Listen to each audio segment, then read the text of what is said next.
Au cœur de la région de l'Est Cameroun, dans le département du Lomé-Djerem, s'étend le parc national de Deng-Deng, une aire protégée de plus de 68 000 hectares.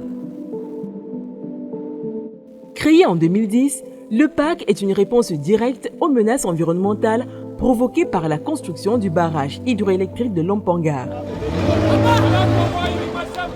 Aujourd'hui, le PNDD abrite une biodiversité unique, où cohabitent des espèces animales parmi les plus emblématiques d'Afrique, telles que les gorilles, les chimpanzés, les éléphants ou encore les bongos et les buffles.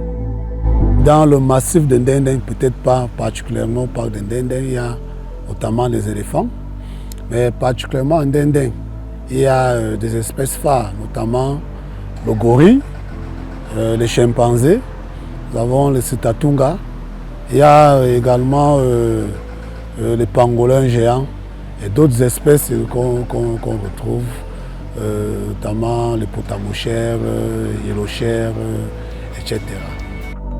Mais ce trésor naturel est en danger.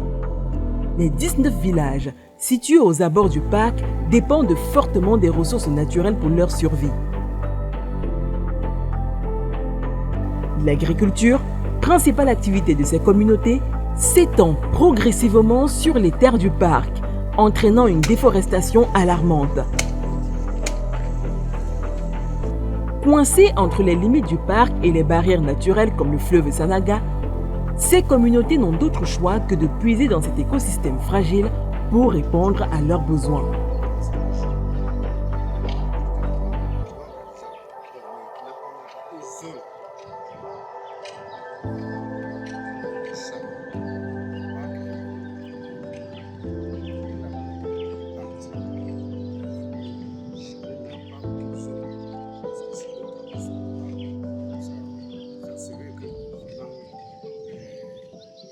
L'orgueil même. Ça. Pour freiner cette déforestation et restaurer cet écosystème unique, un projet de conservation a vu le jour. Le projet il est intitulé « Optimisation de la conservation du parc national de Deng-Deng » à travers le renforcement des capacités des communautés locales sur les pratiques agroécologiques. Donc, c'est un projet qui est mis en œuvre par le SAILD et qui est financé par l'UICN à travers le programme Biopama. Le programme Biopama, c'est le programme pour la biodiversité et la gestion des aires protégées. Donc, le projet il est mis en œuvre dans les villages périphériques du parc national de Deng-Deng. Et on constate à travers nos missions de suivi dans cette zone que le parc national de Deng-Deng est attaqué de déforestation et de dégradation.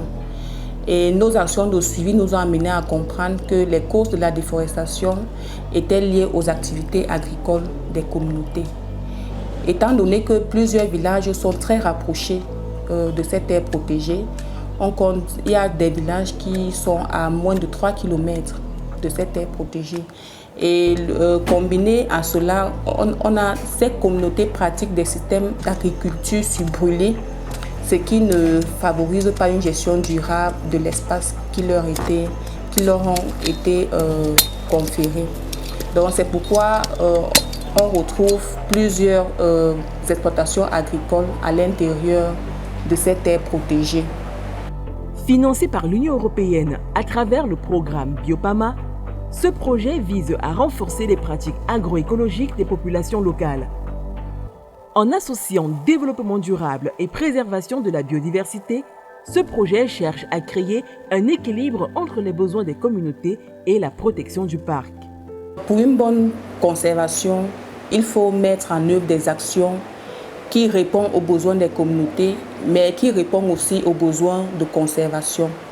C'est pourquoi on a mis en œuvre ce projet dont l'objectif est de renforcer les systèmes agricoles des communautés en vue de limiter la déforestation dans le parc national de Deng-Deng. Mis en œuvre par le SAID, ce projet, sur 18 mois, a pour ambition de renforcer les capacités des communautés locales en les formant à des pratiques agroécologiques durables. Depuis le lancement du projet en mars 2023, plusieurs activités ont été menées pour concrétiser les objectifs de conservation et de développement durable. Nous avons pensé l'agroécologie pour les communautés locales parce que avec le changement climatique aujourd'hui, l'espace qui devient de plus en plus réduit, surtout dans ce village légumes où le parc national de Ndeng a occupé une bonne superficie, il fallait les aider à trouver de nouvelles façons de produire de façon durable, et même sur les petits espaces. C'est pourquoi nous avons pensé à l'agroécologie et plus particulièrement pour le village légumes. La prochaine fois, vous semez sur les billons aussi. Vous voyez, mettez le maïs là, vous mettez avec les vaches sur le billon. Pas besoin de mettre plutôt par ici. Ça peut aussi servir de tuteur pour le Voilà, ça peut servir pour le haricot. Saïd nous a appris comment traiter le maïs tel que vous voyez. Voilà que le maïs est vraiment attaqué par les chenilles. Et Saïd nous a montré comment traiter ce maïs pour que le maïs produit normalement.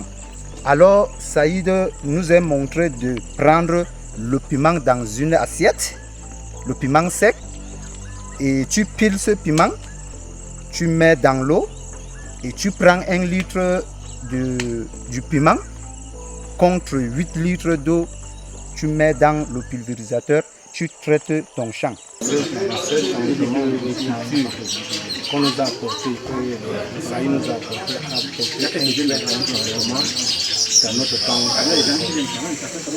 Parce qu'avant, nous on travaillait sans faire les billons.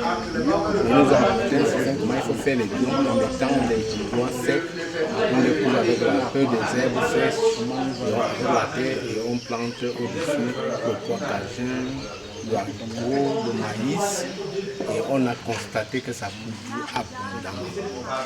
Après avoir sensibilisé les communautés locales aux enjeux de la déforestation et l'importance de préserver leur environnement, des initiatives de reboisement ont été lancées avec la plantation de 3500 arbres forestiers autour des villages situés à proximité du parc. Pour produire l'arbre forestier, on mettait dans le sachet la terre. Après, on a commencé à arroser. C'est sorti. On a commencé à donner les petits feuilles. Après, on commençait à arroser jusqu'à le temps qu'il y avait les petits arbres, on enlevait. Saïd nous a amené, c'est-à-dire les arbres fruitiers qu'on a mis, et les bases de poulets qu'on a eu. Donc, avec que ça a apporté vraiment, je vois, avec les herbes, vraiment, quand je plantais ça dans mon champ, vraiment, je vois déjà c'est une bonne chose. Pour diversifier les sources de revenus des villageois, des activités complémentaires ont été mises en place, comme la création d'une pépinière de 3500 arbres fruitiers, l'appui à l'apiculture et l'élevage de poulets villageois. Ces actions visent non seulement à réduire la pression agricole sur le parc national de Ndeng, mais également à offrir des alternatives économiques viables aux populations, assurant ainsi une gestion plus équilibrée des ressources naturelles. Avant, j'avais des problèmes. Je ne savais pas très bien comment soigner les poulets de façon simple, de façon écologique, bio, n'est-ce pas?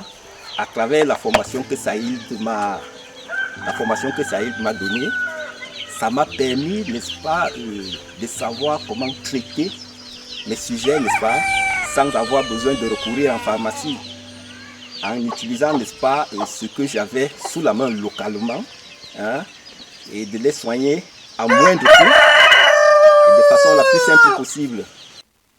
Le projet OC Ndeng a démontré que la préservation du parc national de Ndeng est indissociable de l'amélioration des conditions de vie des communautés locales. Grâce à une approche participative et des initiatives concrètes comme le reboisement, la formation en agroécologie et la diversification des sources de revenus, les premières étapes vers une gestion plus durable des ressources naturelles ont été franchies. Cependant, ces efforts doivent s'inscrire dans la durée. À l'avenir, les perspectives s'orientent vers l'intensification de ces actions en impliquant davantage de villages riverains et en renforçant les comités de concertation pour pérenniser le dialogue entre les communautés et les gestionnaires du parc. Nous avons mis en place ce qu'on a appelé les comités riverains de gestion participative. Les comités-là serviront de point ou bien de cadre d'échange, de discussion pour discuter de tous les compromis ou de discuter de la gestion même de cette aire protégée-là. Donc il est important que dans les communautés, qu'on puisse avoir des cadres pareils pour discuter justement des compromis en lien avec la gestion de l'aire protégée. Donc la conservation doit se faire ensemble avec les communautés. Il ne s'agit pas de mettre en place uniquement des actions de répression, mais des actions de sensibilisation, d'accompagnement des communautés pour qu'elles puissent être indépendantes des ressources de la forêt. Au niveau du ministère, nous sommes en train d'aller maintenant vers une gestion participative de nos ressources. Donc, c'est impliquer davantage les riverains des aires protégées dans la gestion de leurs ressources, les mettre au centre des activités des services de la conservation. Donc ce n'est plus l'affaire où le ministère est le tout seigneur ou bien le grand roi. Mais nous sommes en train de tendre maintenant vers une gestion participative. Donc main dans la main, on voit dans quelle mesure, comment recadrer sur le plan légal les activités que ces riverains ont besoin, les encadrer à être dans la légalité et ensemble qu'on chemine ensemble, de telle sorte que ces ressources doivent vraiment impacter dans leur réalité et dans leur quotidien. Au terme de la première phase de ce projet sur l'optimisation de la conservation du parc national de Deng Deng, les résultats sont plutôt encourageants. Nous avons tout d'abord cartographié plus de 550 hectares de parcelles à l'intérieur de l'aire protégée. Nous avons également organisé des réunions de sensibilisation, 6 réunions de concertation avec les communautés et le service de conservation afin de discuter sur la gestion participative du parc. Ces réunions de concertation ont abouti à la mise en place de 3 comités riverains de gestion participative dans les 3 villages touchés par le projet. Nous avons parallèlement également formé 109 communautés sur des pratiques agroécologiques, sur 5 pratiques agroécologiques plus précisément. Et de ces 109 personnes formées, nous avons appuyé 88 communautés en matériel agricole et en semences. Nous avons également formé 55 communautés au petit élevage de volailles, dont 33 ont été dotées de 6 poules et un coq, dont chaque ménage avait 6 poules et un coq.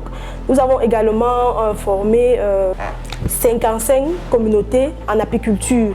Et de ces 55 communautés formées, nous avons pu appuyer 15 communautés, donc 5 communautés par village, lesquelles ont reçu le matériel complet d'apiculture et 15 ruches.